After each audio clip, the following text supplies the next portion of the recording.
Hi అండి, అందరికీ good morning అండి. చిన్నప్పటి నుంచి మా అమ్మ కుంకుడుగాయతో తప్ప నాకు తలకు పోసేదే కాదండి. కానీ పెళ్ళైనాక మనకు బద్ధకం వచ్చి పిల్లలతో ఇబ్బంది అయ్యి షాంపూలు వాడాక జుట్టంతా ఊడిపోయాక తెలిసింది ఆ కుంకుడుగాయలు విలువేంటో. ఇక నుంచి అయినా సరే కుంకుడుగాయలతో పోసుకోవాలని చెప్పి ఇక ఆ కుంకుడుగాయలతో అయితే మొదలుపెట్టాను అనమాట. ఇక వాళ్ళు శుక్రవారం కదా, పొద్దున్నే అయితే లేసానండి. ఇక పొద్దున్నే అంటే బ్రహ్మముహూర్తంలోనే లెగుస్తాను కదా.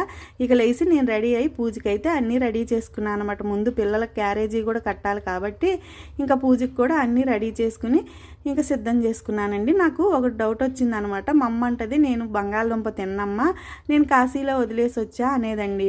ఎందుకని నేను అట్లా కాశీ వెళ్ళిన వాళ్ళు ఓ పండో ఫలమో వదిలేసి వస్తారు కావాలో అనుకున్నా. కానీ కాశీ వెళ్తే ఒక కాయ ఒక పండు వదిలేయాలంటారు కదా. అసలు శాస్త్రం ఏం చెబుతుందో మీకు తెలుసా? చాలామంది వంకాయో మామిడి పండునో వదిలేసి ఇక జీవితాంతం వాటిని తినను అని మానేస్తారు. కానీ శాస్త్రంలో ఎక్కడా ఇలా చెప్పలేదు. కాశీలో వదలాల్సింది కాయాపేక్ష మరియు ఫలాపేక్ష. కాయాపేక్ష అంటే ఈ కాయం అంటే శరీరంపై ఉన్న మితిమీరి మోహం. ఫలాపేక్ష అంటే మనం చేసే పనుల వల్ల వచ్చే ఫలితంపై ఉండే స్వార్థం. ఈ రెండిటిని గంగలో వదిలేసి నిర్మలమైన భక్తితో విశ్వనాథుడిని దర్శించుకోమని పెద్దలు చెప్పారంట. కానీ అది కాలక్రమేణా ఏమైంది? కాయాపేక్ష కాస్త కాయగా, ఫలాపేక్ష కాస్త పండుగా మారిపోయింది. కేవలం వంకాయను అరటిపండులో వదిలేస్తే పుణ్యం రాదండి.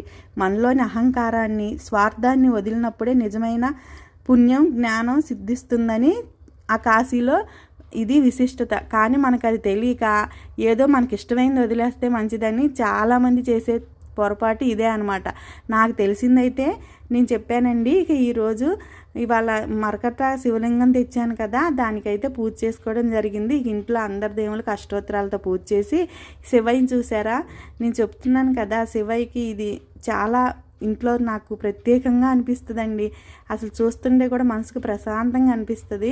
ఇక పూజ అంతా పూర్తయిపోయాక ఇంట్లో కూడా మొత్తం ధూపం వేసేసుకుని ఈరోజైతే పూజ ఇలా కంప్లీట్ చేసుకున్నానండి. నేను చెప్పింది నిజమో కాదో మీరే చెప్పండి. మనకు తెలియంది తెలుసుకోవడంలో కూడా తప్పేం లేదు కదా, అందుకే చెప్పా.